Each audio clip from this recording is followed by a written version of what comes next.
Ang pinaka mabilis palang paraan ng pagpaparami ng kalabasa na hindi magastos ay itong talbos.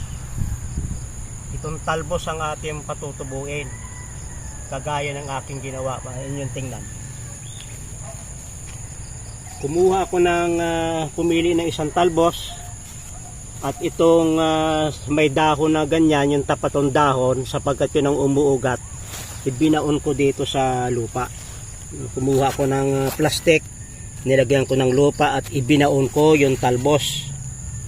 Ngayon, ito'y ganyang kahaba, may nagnakaw ng talbos, pinutol, pero nalungkot, pero sumuloy naman, oh. Kaya't atin ang tatanggalin sa mother. Puputulin natin, tatanggalin natin sa mother. At ang nangyari ay ganito. Mayroon na siyang isang suloy. At mayroon agad bunga. You know?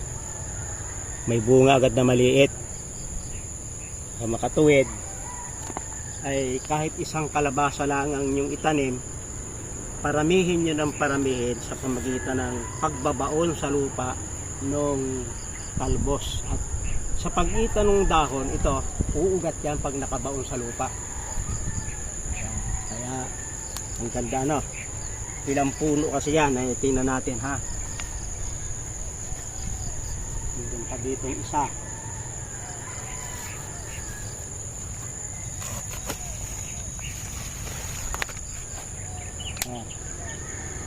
Nanakaw yung talbos.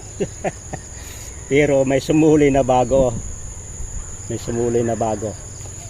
Tatanggalin na yan.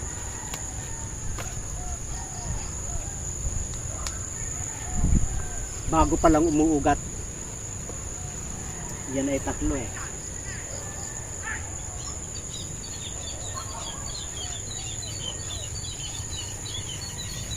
Nasaan nyo?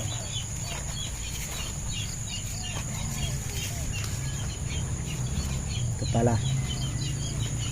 Dito pala siya. Bako. Oh. Malago agad. Baka matanggal doon. Kaya napatunayan ko na ang mabilis na paraan ng pagpaparami ng kalabasa, kung gusto nyong bubunga agad, ay ibabaon yung talbos ng isang puno ng kalabasa na bumubunga na. At siguradong ang inyong kalabasa ay may bunga agad. Maraming salamat sa inyong pagsubaybay sa Natural Wellness si Pastor Vito.